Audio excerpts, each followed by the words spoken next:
museum store in the restroom area. There's no need to silence your phones. You have the entire theater to yourselves today. So without further ado, the award-winning documentary narrated by Charlton Heston, Texas Forever, The Battle of San Jacinto. Thank you. Thank you so much. Thank you very much. On the afternoon of April 21st, I don't know how to close this 1836, light. this peaceful prairie exploded in one of the most important battles in American history.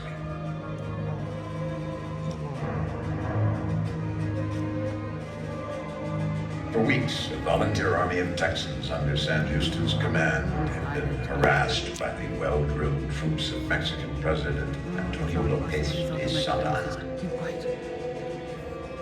At San Jacinto, the chase ended. The generals met, and the Texans made their stand. 20 minutes of glory that changed Texas forever.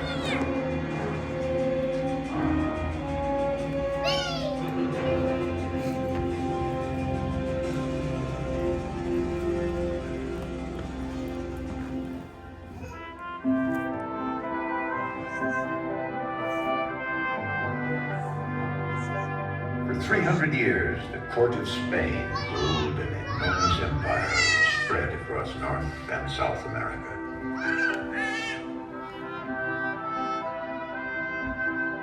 The New World was rich beyond dreams.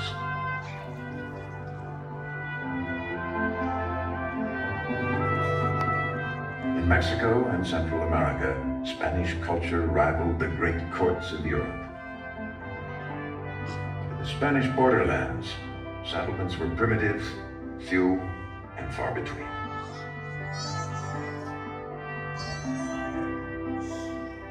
By 1820, only about 3,500 Spanish citizens occupied the vast province called Tejas.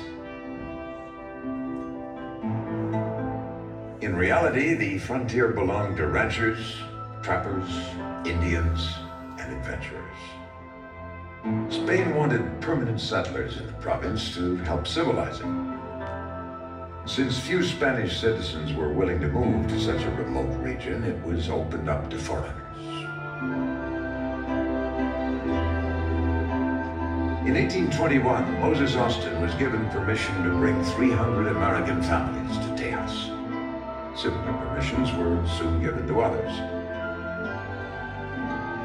About 200,000 acres of prime farmland was to be granted to settlers in Austin's colony. But Moses Austin died before he could see his dream fulfilled.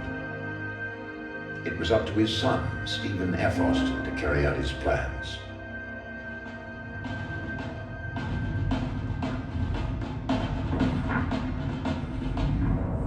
This was a time of great change around the world. Empires were crumbling, revolution was in the air. The people of Mexico rose up in revolt against the Spanish. They wanted the same liberties their American neighbors had won in 1776. And so in 1821, after years of fighting, Mexico won its independence. Tejas now became part of Mexico, and Stephen F. Austin's colonization contract needed confirmation from the new government. With that in mind, he set out for Mexico City. I arrived without friends, ignorant of the language and the laws. I found the city in an unsettled state, the country still agitated by the revolution. After 2 more years of political turmoil, Austin's contract was finally confirmed. The following year, the Mexican government adopted the Constitution of 1824. Modeled after the U.S. Constitution, it was widely endorsed by the citizens of Tejas. Then, a disturbing change. The Mexican Congress passed a law establishing a new province, Coahuila y Tejas. It combined Tejas with the neighboring province of Coahuila, where only a handful of American settlers lived. Saltillo in Coahuila, not Tejas, became the capital, and Tejas was given little representation in the provincial government. Still, at the time, these seemed small compromises in exchange for the rights the colonists now enjoyed under the laws of Mexico. Stephen F. Austin so welcomed his new government that he became fluent in the Spanish language and officially changed his first name to Esteban. Este gobierno es el más generoso del mundo. En cambio, por ciudadanía mexicana y por conversión a la fe católica, el gobierno le concede a cada familia en exceso de 4,000 leguas de tierra libre de derechos y contribuciones por 10 años.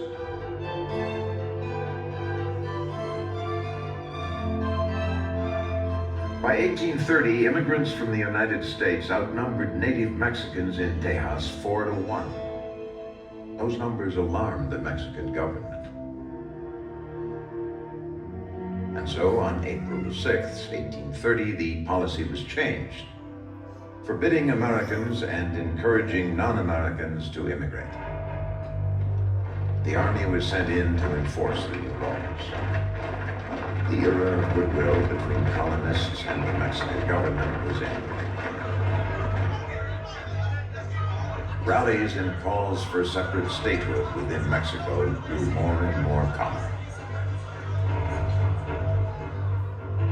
In May of 1832, while protesting the actions of the Mexican commander, William Barrett Travis and Patrick Jack were arrested at Anahuac. This further fueled the fires of discontent. Meanwhile, in Mexico City, political unrest continued. Early in 1833, an ambitious general, Antonio Lopez de Santa Anna, became the new president of Mexico. He was arrogant and vain, calling himself the Napoleon of the West. Still, the Texans believed he was sympathetic to their cause. In April of 1833, they took a bold step. They drafted a petition demanding that Tejas be made a separate Mexican province, independent from Coahuila. An optimistic Stephen F. Austin took the petition to Santa Ana in Mexico City. Once again, he found the government in chaos. Receiving no reply to his petition, Austin vented his frustration in a letter home. There is no doubt but that the fate of Texas depends upon itself and not upon this government. The country is lost if its inhabitants do not take its affairs into their own hands. The letter fell into government hands. Austin was charged with treason, thrown into prison, and Coahuila y Tejas was placed under martial law. Santa Anna was disregarding the Constitution of 1824. He had become a dictator.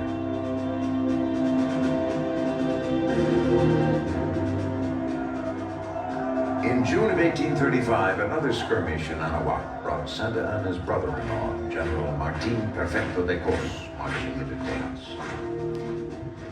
That fall, when Stephen F. Austin finally returned home from prison, he was a changed man. The arrival of Cos and his troops in Tejas prompted a violent outburst against Santa Anna. He is a base, unprincipled, bloody monster. War is our only resource. No halfway measures, but war in full. During the second half of 1835, frequent skirmishes and confrontations heated up emotions on both sides to a fighting fury. Cos, commanding San Antonio, was attacked. On December 10th, 1835, after 5 days of fierce house-to-house fighting, he surrendered, and the Texans sent him and his men back to Mexico. Finally, in January of 1836, Santa Anna stormed into Tejas with an army of 6,000 recruits and seasoned veterans, intending to wipe out every shred of rebel resistance. The main Texan line of defense ran from San Antonio to Goliad. The Mexican forces headed to both of these points. General Urrea to La Bahia, Goliad, and Santa Ana to San Antonio.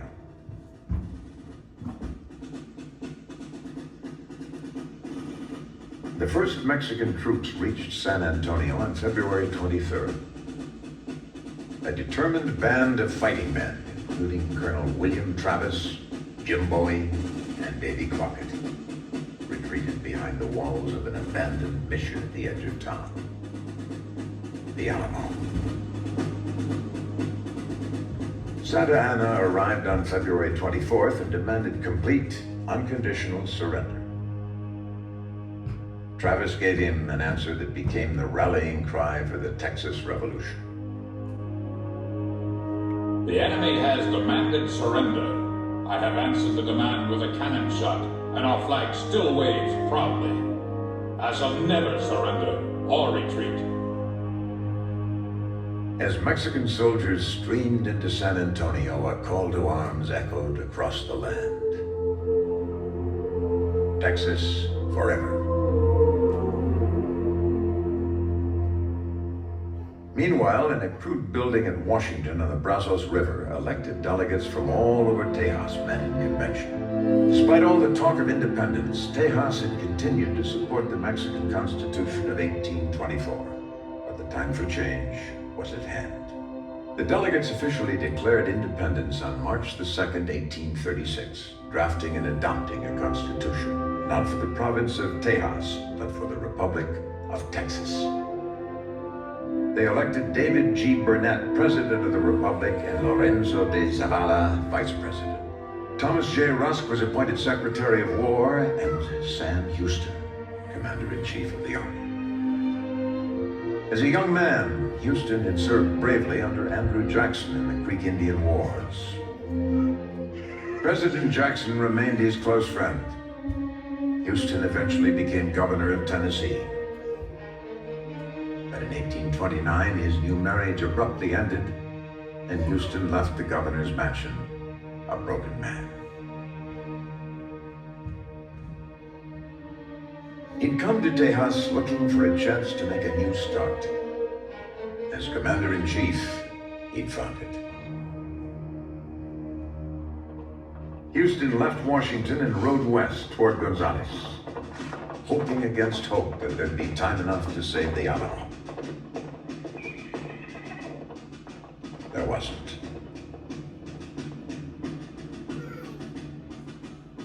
The Alamo fell on March the 6th, 1836, after a brutal 13-day pounding. Its 189 defenders fought to the end. Between 600 and 1,000 Mexican soldiers died with them. Santa Anna viewed it as a glorious triumph. He confidently divided his army and pushed toward the east, threatening to drive every last rebel out of Texas. His plan was simple, but deadly. With all Texas settlements within about 100 miles of the Gulf Coast, 3 well-equipped Mexican forces could sweep Texas clean. The southern force would be 1,400 men under General Jose Francisco Urrea. Across the north, General Antonio Gaona was ordered to march with another 700 to Bastrop and Nacogdoches. General Joaquin Ramirez y Sesma, followed by Santa Anna himself, would drive on to Gonzales and then due east with 2,000 more. The Texas Army, caught in the middle, would be annihilated.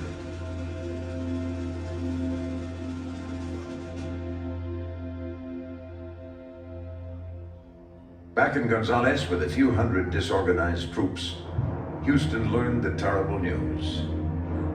The Alamo fallen, Travis's men butchered, the Mexicans on the march. He quickly made his decision. Fall back to the banks of the Colorado.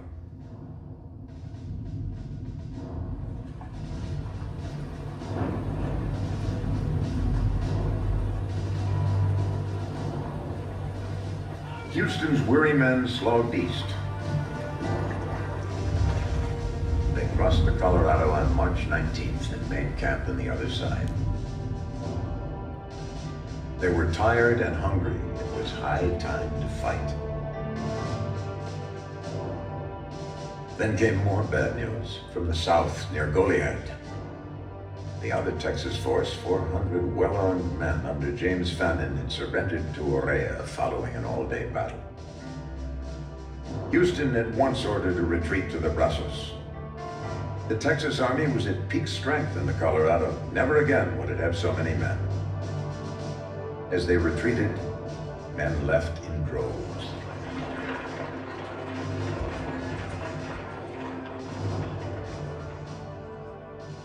Meanwhile, the new Texas government had left Washington and set out for Harrisburg, a safe